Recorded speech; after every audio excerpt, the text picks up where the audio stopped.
Okay so hello everyone, कैसे हैं आप लोग। तो चलिए, हमने कल तक देखा था रेनबो भी देख लिया था, कुछ फिनोमिनास पढ़ रहे थे, ठीक है। हम नेचुरल फिनोमिनास, तो हमने रेनबो भी देख लिया था। उसके बाद हमने कल ट्विंकलिंग ऑफ स्टार भी देखा, उसको एक बार और देखेंगे हम। उसके बाद आगे बढ़ेंगे, हम प्लेनेट्स पे भी देखेंगे, ठीक है। तो मतलब जो स्टार रहता है वो ट्विंकल करता है, बाकी प्लेनेट नहीं करता। चलिए, तो अब देखते हैं क्यों नहीं होता है, क्या हो रहा है, देख लेते हैं कैसा क्या है। पहले एक बार ट्विंकलिंग ऑफ स्टार पे बात किया जाए, क्या हो रहा है। देखो, ये एटमॉस्फेयर है, रिफ्रैक्शन हमने कल अच्छे से पढ़ लिया था। एटमॉस्फेयर में रिफ्रैक्शन क्यों हो रहा है, क्योंकि टेम्परेचर डिफरेंस है अलग अलग लेयर्स में। Troposphere, stratosphere, mesosphere, thermosphere, exosphere, ये सब लेयर्स होती है, ठीक है। कुछ कुछ किलोमीटर तक इनकी डिस्टेंस रहती है, और जैसे जैसे अर्थ के क्लोज आते हैं टेम्परेचर डिक्रीज होता है, और जैसे जैसे अप जाएंगे, ठीक है, तो वो होगा टेम्परेचर इंक्रीज। चलिए, तो ये बात आपको समझ में आ गई है, टेम्परेचर डिक्रीज और टेम्परेचर इंक्रीज। इसी तरीके से टेम्परेचर डिक्रीज और टेम्परेचर इंक्रीज के कारण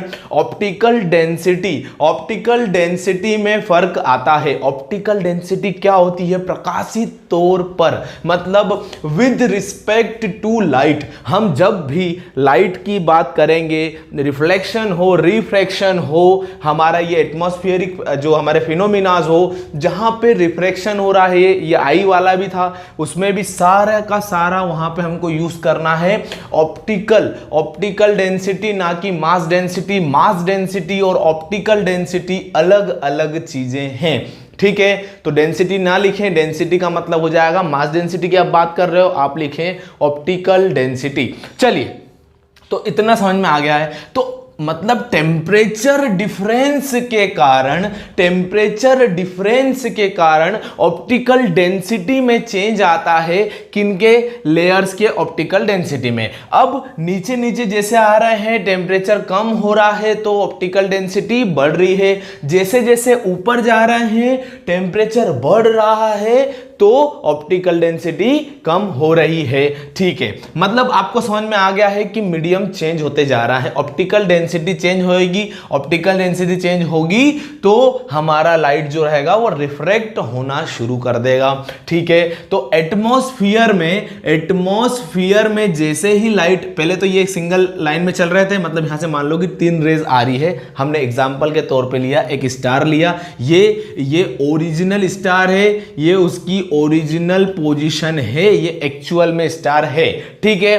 तो इस स्टार से 3 रेज आई लाइट की, ये मैं समझा रहा हूं कि कैसे हमको स्टार जो है वो ट्विंकल करते हुए दिखता है, ट्विंकल ट्विंकल लिटिल स्टार। चलिए, तो आज समझते हैं, सालों हो गए, सालों पहले सुना था, आज समझ लेते हैं। देखो, ये स्टार है, स्टार से लाइट रेज आई, ये एटमॉस्फियरिक लेयर्स इसके बाद यहां से शुरू हो रही है। एटमॉस्फियर, यहां के बाद अंदर एटमॉस्फियर है और इधर है स्पेस। क्या है? स्पेस, ठीक। यहां पे स्पेस है, यहां से एटमॉस्फेयर शुरू हो रहा है, मतलब इसके ऊपर तक ग्रेविटी नहीं है, ग्रेविटी ने ही बांध के रखा है एटमॉस्फेयर को, ओके। सो ये स्पेस है, यहां से लाइट रेज आई, सीधी आई, ठीक है, कोई मीडियम है नहीं यहां पे, वैक्यूम है, तो चले जाएगा डायरेक्ट, ठीक है। अब यहां से लाइट रे आई, ये आया अपना एटमॉस्फेयर, एटमॉस्फेयर के यहां से शुरुआत होती है रिफ्रैक्शन की। किसकी शुरुआत होती है? रिफ्रैक्शन की। यहां से शुरुआत हुई और यहां से हुआ बेंड, ठीक है। यहां से लाइट रे आई, एसी लाइट रे जा रही थी, इसको एसी जाना था, बाकी ये हुई यहां से बेंड, ये इसको भी एसी जाना था तो ये हुई यहां से बेंड, इसको भी ऐसे जाना था तो ये हुई यहां पे बेंड। ये तीनों लाइट रेस का रिफ्रैक्शन आपको समझ में आ गया होगा। तो देखिए, हमने जो हमारी आंख है जो कि अर्थ से देख रही है किसको? स्टार को, ठीक है। पर स्टार की कौन सी, जैसे अगर अपन ने कोई ऑब्जेक्ट को, मैंने क्या बोला कि कोई ऑब्जेक्ट कब दिखेगा? जब उससे लाइट रेज आएगी, हमारी आंखों के अंदर एंटर करेगी, तब हमको वो ऑब्जेक्ट नजर आएगा। ये बात आपको समझ में आ गई। तो हमारी आंखों में जो लाइट रे आ रही है, जो लाइट रे हमारी आंखों में आ रही है, उसी से हमारी आंख जो है जज करती है कि वो अपना जो भी ऑब्जेक्ट है वो कितना दूर है या फिर किस पोजीशन पोजीशन पे रखा है, ठीक है। तो यहां से लाइट रे कौन सी आई है आंखों में, ये वाली लाइट रे आई है। कौन सी आई है, ये वाली लाइट रे आई है। तो अब इसको ही अगर अपन मतलब आंख कहां देख रही है, आंख को थोड़ी पता है कि ये लाइट रे एटमॉस्फेयर के बाहर जाने के बाद ये आंख तो डायरेक्ट इसको एक्सटेंड कर देगी आगे, ये लो ये लो ये लो, मतलब 3 लाइट रेज जो कि इस साइड से आ रही है, हमको आंख का एक इमेजिनरी इमेज बनती है यहां पे यहां पे यहां पे। बात समझ में आ रही है, ठीक है। मतलब क्या कि आंख को क्या लगा कि चलो ये पोजीशन है, फिर थोड़ी देर बाद क्या लगा, मतलब मिनी सेकंड के बाद क्या लगा, ये पोजीशन है स्टार की, फिर क्या लगा, ये पोजीशन। ये सब क्यों लग रहा है, अलग अलग क्यों लग रहा है, क्यों, क्योंकि रिफ्रैक्शन हो रहा है। मतलब ये लाइट रेज आ रही है, ऐसी बहुत सारी लाइट रेज आती है आफ्टर रिफ्रैक्शन, ठीक है। कभी कोई से लाइट रे पहुंची, मान लो ये लाइट रे पहले पहुंची, तो स्टार की पोजीशन कहां दिखेगी, यहां पे दिखेगी, किसको, आंख को। अगर मान लो फिर ये लाइट रे पहुंची तो स्टार की पोजीशन कहां दिखेगी, इसको यहां पे दिखेगी। मतलब बात समझ में आ रही है, अलग अलग पोजीशंस दिखाई देती है। बात इतना समझ में आ गया, ठीक है। तो पहली बात तो स्टार बहुत बड़ा होता है और स्टार एक तो बहुत दूर है। हमारे सबसे क्लोज स्टार कौन सा है, सन है। एक बात आपको समझ में आती है। तो ये देखो, ये अलग अलग पोजीशंस बन रही है, अलग अलग पोजीशन बन रही है। तो एक बात बताओ मेरे को, ये कोई लाइट है, ठीक है, ये टॉर्च है, ये अपने से बहुत दूर है, टॉर्च नहीं एक लाइट है मान लो, ठीक है। अब मान लो इसको अपन ऐसा हिला रहे हैं ना, इसको हिला रहे हैं, मतलब इसकी पोजीशन क्या करना है कि यही लाइट को ऐसा कर दिया हमने, इस पोजीशन से इस पोजीशन पे ले आया, इसको इस पोजीशन पे ले आया, तो क्या दिखेगा, एक बहुत दूर जो आदमी खड़ा है उसको क्या दिखेगा कि हमारे पास कोई ऐसी चीज है जो चमक रही है, ऐसा उसको अपीयरेंस या ऐसा फील उसको आएगा। वो नहीं जज कर पाएगा कि आप ये कर रहे हो, एकदम परफेक्टली हिलाओगे ना तो ऐसा लगता है कि हाँ सामने कुछ चमक रहा है। तो ये तो न जाने कितनी दूर है हमसे, तो इसका जो एटमॉस्फेयर के कारण जो इसकी पोजीशन चेंज हो रही है, तो इस पोजीशन चेंजिंग के कारण हमको लगता है कि स्टार जो है वो ट्विंकल कर रहा है। एक्चुअल में वो ट्विंकल नहीं करता है, सिर्फ ये एटमॉस्फेरिक रिफ्रैक्शन हो रहा है, जिसके कारण हमको लग रहा है कि जो स्टार है वो ट्विंकल करता है। ये फंडा है इसका, ये चीज आपको समझ में आ गई होगी। तो चलिए भैया अब एक बात कर लेते हैं, अब बात कर लेते हैं हम हमारे प्लेनेट। जो प्लेनेट, पता है प्लेनेट भी दिखते हैं हमारी अर्थ से, समझ में आ रही, मतलब बहुत सारे लोगों ने उसको ऑब्जर्व किया है। मेरे को तो आज तक समझ में नहीं आया, ठीक है, थोड़ा सा मेरे को खुद को अजीब लगता है। बाकी ये हुआ है, जैसे मर्क्यूरी हुआ, वीनस हुआ, जुपिटर, सैटर्न, ये कुछ चार पांच हैं जो कि दिखते हैं, मतलब अर्थ सरफेस से दिखते हैं। तो ये क्यों दिखते हैं, अच्छा चलो दिखते हैं, ये बात तो चलो मान लिया कि दिखते हैं तो ही बोला है। अब दिखते हैं तो ये चमकते क्यों नहीं है, ठीक है। स्टार, अब ये क्वेश्चन आ सकता है कि भैया स्टार जो है वो चमकता है, आपको समझ में आ गया क्यों चमकता है, अच्छे समझ में आ गया। अब जो हमारा ये है प्लेनेट क्यों नहीं चमकता है, तो देखो स्टार का चमकने का कारण क्या था, स्टार का चमकने का कारण यह था कि स्टार की हमको अलग अलग पोजीशन दिखती है ड्यू टू एटमॉस्फेरिक रिफ्रैक्शन। बात समझ में आ रही। हमको एक बात दिमाग में ध्यान रखना ही है कि एक्चुअल में अगर देखा जाए स्टार और प्लेनेट, ठीक है, स्टार और प्लेनेट, तो दोनों में से बड़ा कौन रहता है, स्टार बहुत ज्यादा बड़ा है एज कंपेयर टू प्लेनेट। पर स्टार इतनी दूर है हमसे इतनी दूर है कि वो हमको एक पॉइंट की तरह दिखता है, और प्लेनेट हमारे से इतना पास है कि हमको उसकी एक्चुअल साइज दिखती है कि यार ये तो बहुत बड़ा है, ठीक है, ये बहुत बड़ा है। चलिए तो एक प्लेनेट की बात करते हैं कि ये प्लेनेट से हुआ क्या, प्लेनेट से भी सेम होता है भैया। प्लेनेट का अगर लाइट है, प्लेनेट से लाइट आएगा और ये हमारी आंख पे जाएगा, ठीक है, मतलब इस तरीके से आएगा, ये तो रिफ्लेक्शन हुआ ही नहीं। जैसे ये आया प्लेनेट से लाइट, ये हमारी आंख पे गया, ये आया, ये हमारी आंख पे गया। तो होता क्या है, ये साइज थोड़ा छोटा बना दिया मैंने, अर्थ के कंपेयर में देखा जाए तो बड़ा आएगा एकदम, ठीक है, ठीक है, ये हुआ है, ठीक है। अब ये लाइट रे आई यहाँ से और ये गई हमारी आंखों में, ठीक, तो ये लाइट रे आई यहाँ से, ये गई हमारी। अब बात को समझना, मतलब अभी इस पे मत ध्यान देना, ठीक है, ये हो गया हमारा स्टार का। अब इस पे ध्यान दो, ये एक प्लेनेट है, ये लाइट रेज यहां से इस पे जा रही है, यहां से जा रही है। After refraction through this atmospheric layers, ये जाएगा और ये रिफ्रैक्शन के बाद ये बैंड हुई और बैंड होने के बाद गई हमारी आंखों में। तो हमारी आंख को साइज क्या, मतलब पोजीशन क्या नजर में आ रही है, ये इस पे ध्यान देते हैं हम कि यहां से हमारी आंख को ये नजर आया, मतलब हमारी आंख किसको इधर एक्सटेंड करेगी, इसको इधर एक्सटेंड कर देगी कि हाँ भैया इस साइड से आ रहा है, मतलब कहीं कहीं ये इस इधर बना हुआ है क्या, यहाँ पे हमारा प्लेनेट, ठीक है।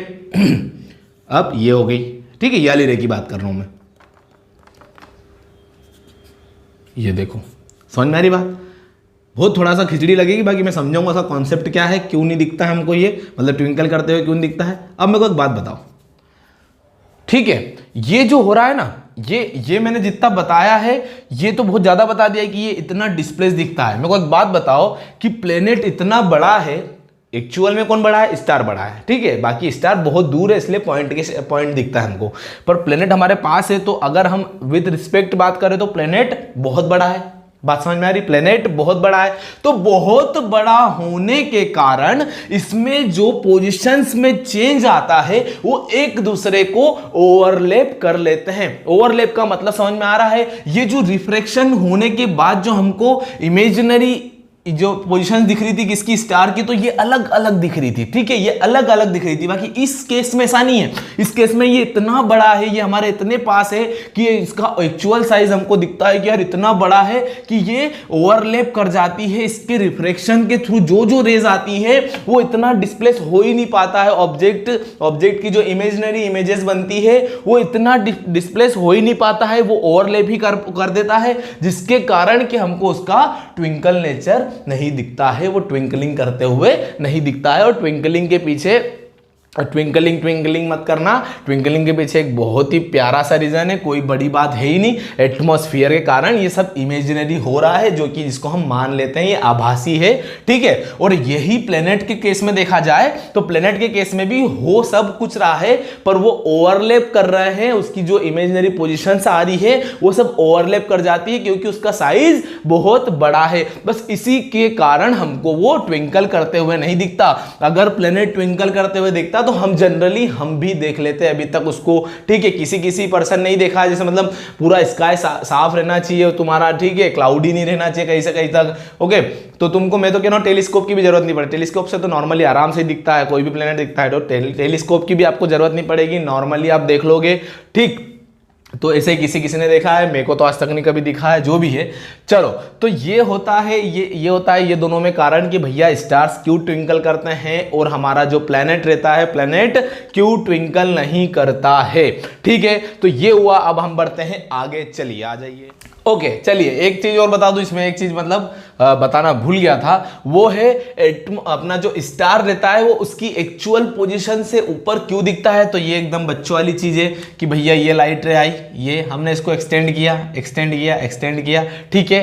तो ये एक्सटेंड करने पे हमको कहाँ नजर आ रहा है? ऊपर आ रहा है। ये रिफ्रैक्शन के ही कारण हो रहा है, एटमॉस्फेरिक रिफ्रैक्शन के ही कारण हो रहा है कि वो एक्चुअल पोजीशन से डिस्प्लेस दिखता है, इसलिए वो एक्चुअल में जहां रहता है उससे हमको ऊपर की साइड दिखता है, higher than the original position, ठीक है। ये बात आपको समझ में आनी चाहिए। तो ये बच्चों वाली चीजें थी। अब हम एक अपना ये वाला सनसेट और सनराइज का देख लेते हैं, ठीक है। तो होता क्या है, देखो सबसे पहले तो मैं एक बात बता दूं कि ये हुआ अर्थ, ठीक है, ये हुई अर्थ हमारी, अर्थ के ऊपर ये गया एटमॉस्फेयर, ये क्या हुआ? एटमॉस्फेरिक यहाँ से लेयर चालू हो रही है, ये बात आपको समझ में आ रही होगी। ये हमारी आईज जो कि देख रही है, ठीक। हो क्या रहा है, ये भी इस पे डिपेंड है, इस पे एटमॉस्फेरिक रिफ्रैक्शन के ऊपर, कोई दिक्कत नहीं है। मतलब हमको जो सूर्य है वो सूर्य उदय से पहले, ठीक है, जो मॉर्निंग होती है हमारी, सूर्य उदय से 2 मिनट पहले से ही हमको कौन दिखने लगता है? सन बाबा, सूरज मामा हमको दिखने लगते हैं, ठीक है। और शाम जब ढलती है तो ढल जाने के बाद भी 2 मिनट तक हमको सन दिखाई देता है। तो ये दोनों क्यों हो रहा है ये देखते हैं। देखो मॉर्निंग की बात करें तो सन कहाँ रहता है? सन देखो ये हुई होरिजिन, ये कौन सी लाइन है? ये होरिजिन है, होरिजिन, ठीक है। ये ऊपर वाली ये जो जिनमें एरो बना है ये रेज है, ठीक। नीचे जो बनी है ये होरिजिन है। होरिजिन मतलब क्या कि हॉरिजॉन्टल सरफेस, अर्थ से हॉरिजॉन्टल सरफेस मतलब क्या कि यहां से जैसे सन मतलब अपना डे और नाइट होता है किसके हिसाब से? तो भैया होरिजिन के नीचे जा रहा है, सन होरिजिन के नीचे गया कि नाइट हो जाएगी इस सरफेस के लिए, अर्थ की इस सरफेस के लिए नाइट हो जाएगी। समझ में आ रहा बात? मतलब हम जो सामने देखते हैं ये हॉरिजॉन्टल सरफेस है हमारी, क्या है?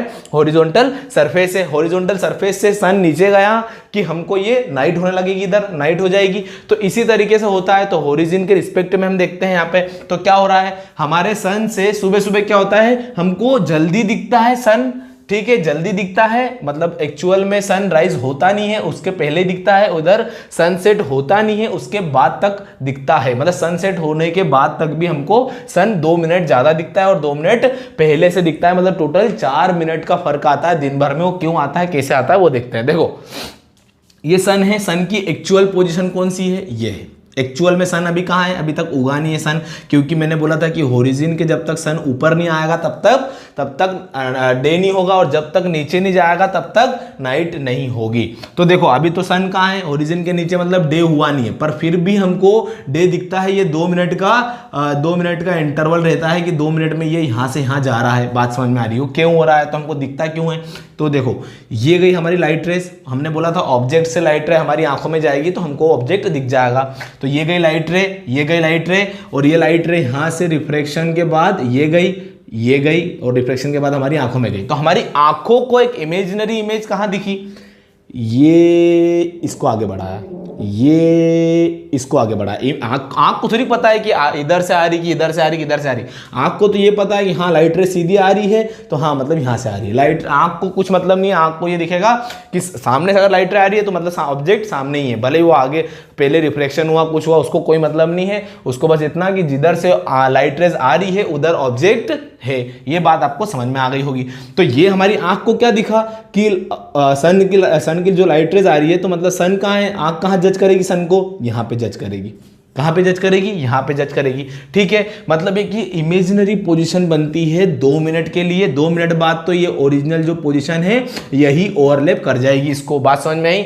2 मिनट के लिए एक इमेजिनरी पोजीशन बनती है सन की, ठीक है, और 2 मिनट बाद तो ये ओवरलैप कर जाएगी। मतलब ओवरलैप का कोई मतलब नहीं है, ये तो एक आभास है। तो ये हमारा सन 2 मिनट बाद तो होरिजिन के ऊपर ही आ जाएगा। ये बात आपको समझ में आनी चाहिए बहुत ही प्यार से। तो ये हुआ यहाँ पे 2 मिनट का चेंज कि भैया 2 मिनट पहले हमको मॉर्निंग क्यों हो जाती है हमारी, हमको तो सोना रहता है, हम तो 5 मिनट नहीं, आधा घंटा नहीं, 3 घंटे और सो जाते हैं। तो देखो ये हो किस लिए रहा है, हो इसलिए रहा है कि हमको एक इमेजिनरी इमेज दिख जाती है, या फिर हाँ काल्पनिक बोल सकते हैं उसको, और कुछ नहीं बोल सकते हैं, जो भी है यही है, ठीक। तो ये हुआ हमारा 2 मिनट पहले का मॉर्निंग। अब हम देखते हैं जो इवनिंग हो रही है, जो हमारी शाम हो रही है, वो 2 मिनट लेट होती है, ठीक है, लेट होती है। तो हो क्या रहा है, देखो ये ओरिजिन है, ओरिजिन से हमारा सूरज जो है, ये एक्चुअल पोजीशन है, सूरज जो है वो ढल गया है। ओरिजिन से हमारा सूरज जो ढल गया है, मतलब यहाँ पे शाम हो चुकी है। शाम होने के बाद भी हमको सूर्य दिख रहा है, हमको उजाला आ रहा है। तो वो क्यों हो रहा है,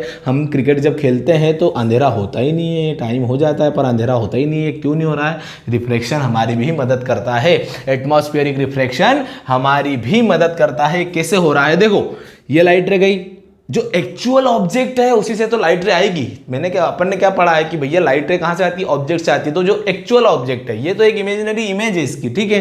तो ये हमको एक्चुअल ऑब्जेक्ट जो आएगा, एक्चुअल, ये इमेजिनरी पोजीशन है, ये एक्चुअल है। तो यहां से लाइट रे गई और ये आफ्टर रिफ्रैक्शन ये सी मुड़ी और ये गई आंखों में, और आंखों ने इसको एक्सटेंड कर दिया, इसको एक्सटेंड कर दिया, और हमको देखने को मिला कि सन की पोजीशन यहां है, जो कि होरिजिन के ऊपर है। मतलब अभी सन ढला नहीं है, ठीक है, पर एक्चुअल में क्या हो गया है, ढल गया है। तो 2 मिनट बाद ये और नीचे चले जाएगा, तो इसका रिफ्रैक्शन यहां से इधर जाना बंद कर देगा।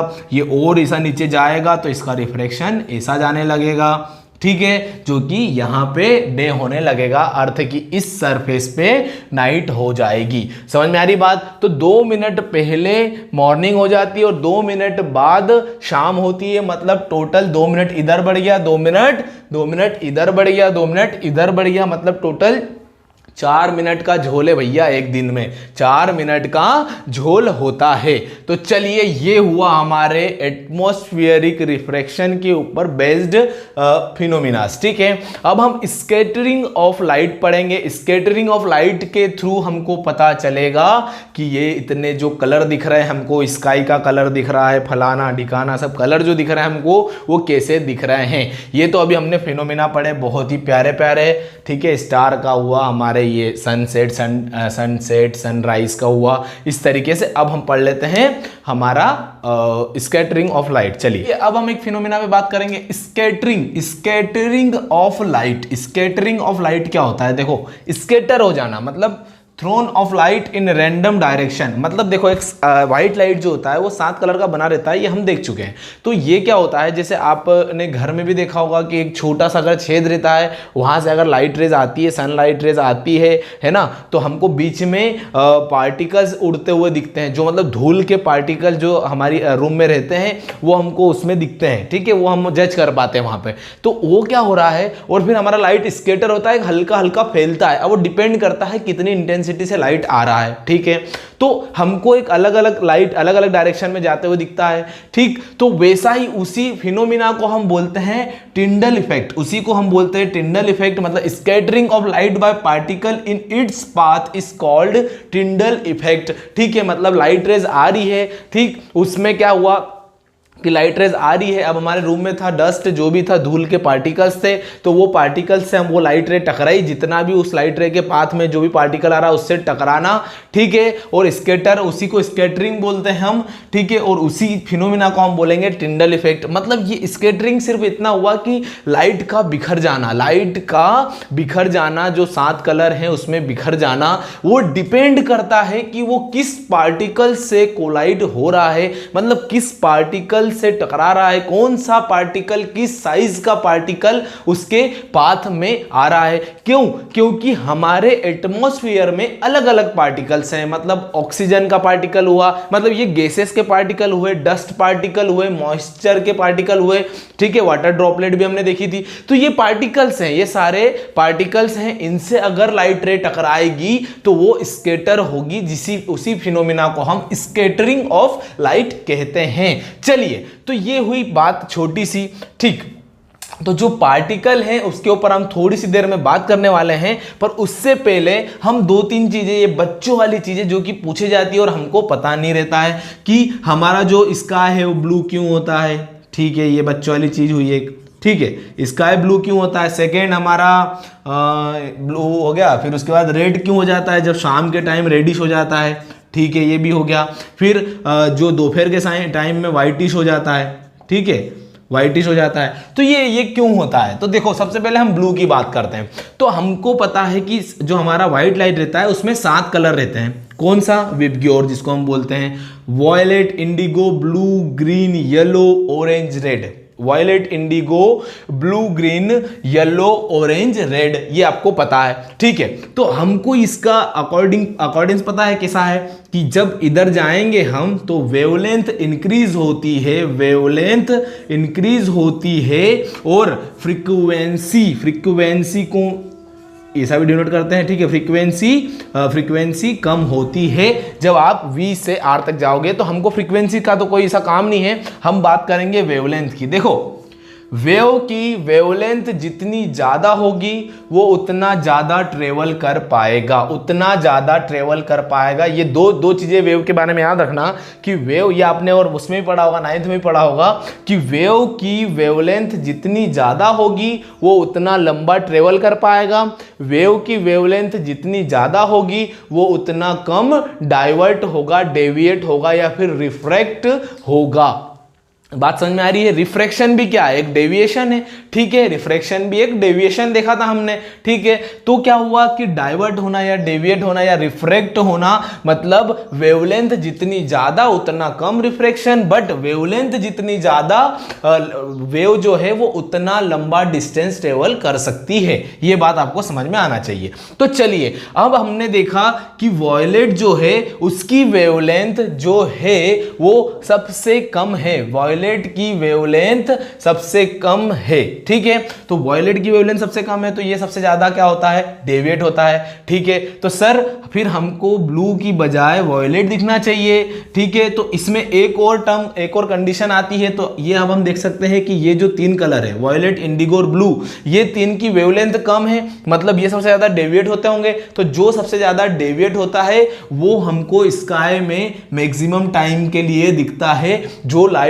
लाइट सबसे ज़्यादा डेविएट होके वो हमारे इससे हमारी अर्थ तक पहुंचता है, फैलता है, मतलब वो पूरे स्काई में डेविएशन उसमें सबसे ज़्यादा होता है, तो वो सबसे ज़्यादा फैलता है और उसी के फैलने के कारण हमको उसका कलर दिखता है। तो देखो 3 है, वॉयलेट, इंडिगो और ब्लू। तो सर ये वॉयलेट, इंडिगो, ब्लू, तो हमको इंडिगो और वॉयलेट जो है वो क्यों नहीं दिखता, स्काई में ब्लू क्यों दिखता है? तो देखो इसका जवाब ये है कि उनमें जो क्वांटिटी रहती है, क्वांटिटी मतलब क्या, ये एक ग्राफ है, तो ये इस तरीके से रहता है, क्वांटिटी का भी डिफरेंस रहता है। जो कलर्स रहते हैं, जो 7 कलर्स हैं व्हाइट लाइट में, तो उसमें क्वांटिटी का डिफरेंस भी रहता है। वो किस तरीके से रहता है, जैसे ये हुआ वॉयलेट का कंटेंट कितना, ये इतना, ये वॉयलेट का मान लिया, ये इंडिगो का मान लिया आपने, और ब्लू का कितना है, इतना है। एज कंपेयर टू इंडिगो और वॉयलेट, हमारा जो ब्लू का कंटेंट है वो ज्यादा है। ये बात आपको समझ में आ रही है,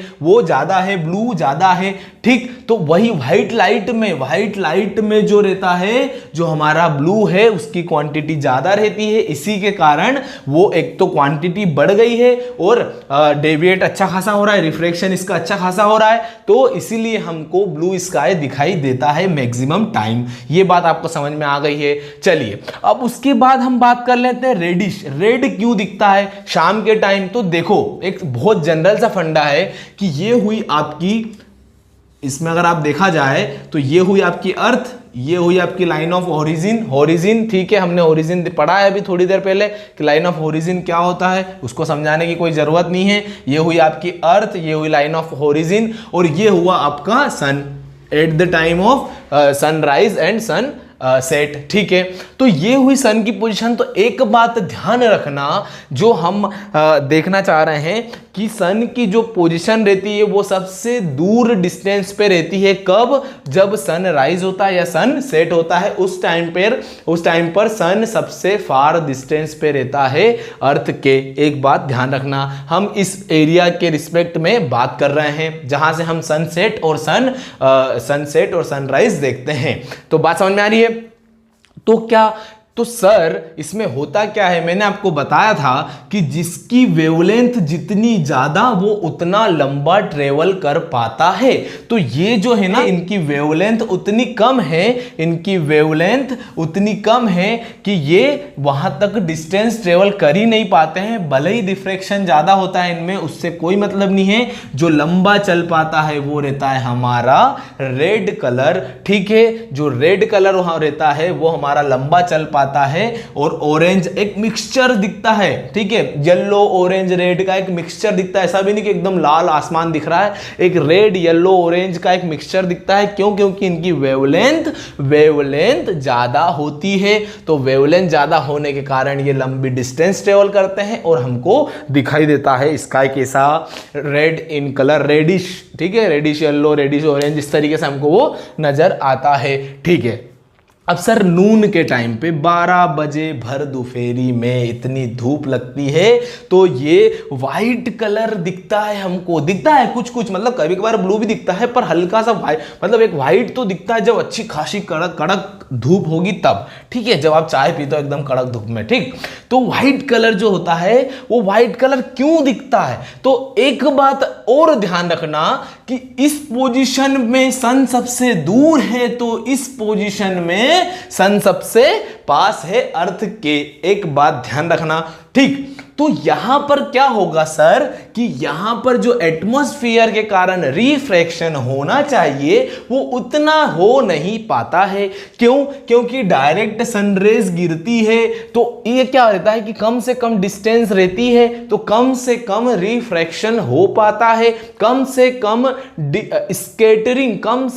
स्कैटरिंग हो पाती है, कम से कम पार्टिकल पाथ में आते हैं तो कम से कम स्कैटरिंग होती है, कम से कम लाइट स्कैटर होता है, जिसके कारण कि हमको एक वाइट लाइट दिखता है। दूसरा कारण क्या कि जो जिस लेंथ पे ये है, जितनी डिस्टेंस पे ये रहता है अर्थ से, तो इस डिस्टेंस पे जनरली ये सारी वेवलेंथ काम करती है। सारी वेवलेंथ इनकी इतनी सफिशिएंट वेवलेंथ है सभी के पास कि ये इतना डिस्टेंस ट्रेवल कर सकती है। तो मतलब क्या, इनको अलग होने की जरूरत क्या, ये सब के सब व्हाइट लाइट बनकर ही ट्रेवल कर लेते हैं कि भैया भेदभाव है नहीं, सब चल सकते हैं तो सब साथ में चल जाते हैं। व्हाइट लाइट एक ये भी कारण है, दूसरा ये कि पार्टिकल्स कम से कम मिलते हैं तो जिसके कारण स्कैटरिंग कम से कम होती है, एक ये कॉन्सेप्ट है। तो ये बहुत ही प्यारे concept, blue colour of sky, reddish colour of sky, white colour of sky. Second, ये जो पानी का होता है ना, पानी का ब्लू कलर, तो जहां तक पानी का ब्लू कलर, ये रिफ्लेक्शन है। क्या है? रिफ्लेक्शन, रिफ्लेक्शन ऑफ लाइट, मतलब स्काई का रिफ्लेक्शन होता है, ये मिरर होता है एक तरीके से। पानी क्या है? मिरर ही तो है, ठीक है। तो पानी इसमें तो रिफ्लेक्शन होता है, इस कारण उसका ब्लू कलर भी दिखता है अपने इसका पानी का। उसके बाद ये स्काई का ब्लू आपको समझ में आया। स्काई का ब्लू क्या होता है? वेवलेंथ कम रहती है इनकी तीनों की, पर इसमें क्वांटिटी इसकी ज़्यादा रहती है, इसके कारण वो रिफ्रैक्शन अच्छा खासा होता है और क्वांटिटी भी रहती है, इस कारण वो हमको ब्लू दिखता है। रेडिश समझ में आ गया, बड़ी वेवलेंथ रहती है, इसके कारण ये लंबा चलता है, सबसे दूर जब सन रहता है तब हमको दिखता है रेड कलर। व्हाइट कलर जब सबसे कम दूरी पे रहता है सन उस टाइम दिखता है। और व्हाइट कलर मतलब क्या? ये सभी उतनी वेवलेंथ, सफिशिएंट वेवलेंथ रहती है इनकी, जितने पे ये इतना मोशन कर सकते हैं, ठीक है। इतना समझ में आ गया है, ठीक। और ये यहाँ पे पार्टिकल्स भी कम से कम आते हैं रास्ते में, क्योंकि कम से कम दूरी पे है, जिसके कारण कि हमको वो आसानी से दिख जाता है।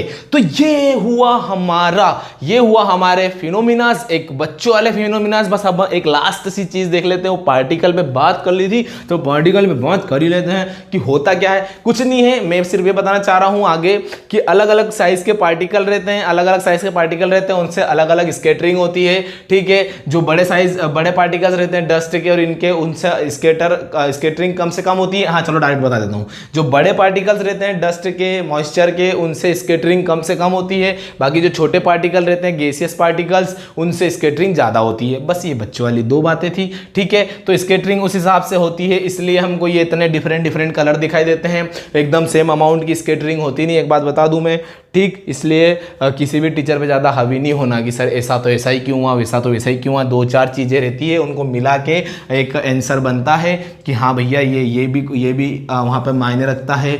उसके बाद ये वेवलेंथ भी मायने रखती है। तो ये सारी चीज़ें डिपेंड करती है, एग्जैक्टली नहीं कह सकते एकदम कि नहीं इसी पे डिपेंड, नहीं उसी पे डिपेंड, क्योंकि पार्टिकल्स चेंज होते रहते हैं रैंडमली। एटमॉस्फेयर में पार्टिकल्स चेंज होते रह रहे हैं, पॉल्यूशन बढ़ते जा रहा है, ये वो सारी चीज़ें चेंज हो रही है, तो उसके हिसाब से पार्टिकल्स भी चेंज होते हैं, उसके हिसाब से स्कैटरिंग भी चेंज होती है, उसके हिसाब से कलर भी दिखते हैं। तो ये हुई बच्चों वाली चीजें और ये हुआ आज हमारा चैप्टर फिनिश। सो मिलते हैं अगले लेक्चर में नए टॉपिक के साथ, मतलब नया टॉपिक मतलब नई क्लास मतलब 9th CBSE 9th के साथ मिलेंगे, ठीक है। मोशन चालू करेंगे, दौड़ भाग के गेम चालू करेंगे, बढ़िया मजा आने वाला है। कॉन्सेप्चुअल ज़्यादा कॉन्सेप्ट है 9th में as compare to 10th simple है, 10th में कोई मज़ा उतना नहीं है। बाकी 9th जिसने समझ ली, 9th में एक ट्विस्ट रहता है 9th से हमारा यूटर्न चालू हो जाता है, ठीक है। लाइफ का यूटर्न चालू हो जाता है। 8th के बाद 9th से आपकी JEE नीट वगैरह की प्रिपरेशन स्टार्ट हो जाती है। आपको वहाँ से सीरियस होना पड़ता है, मैच्योरिटी बाकी सब चीज़ों में आ जाती है, पर पढ़ाई में नहीं आती है। So thank you so much, मिलते हैं अगले लेक्चर में नई क्लास नए टॉपिक के साथ। बाय।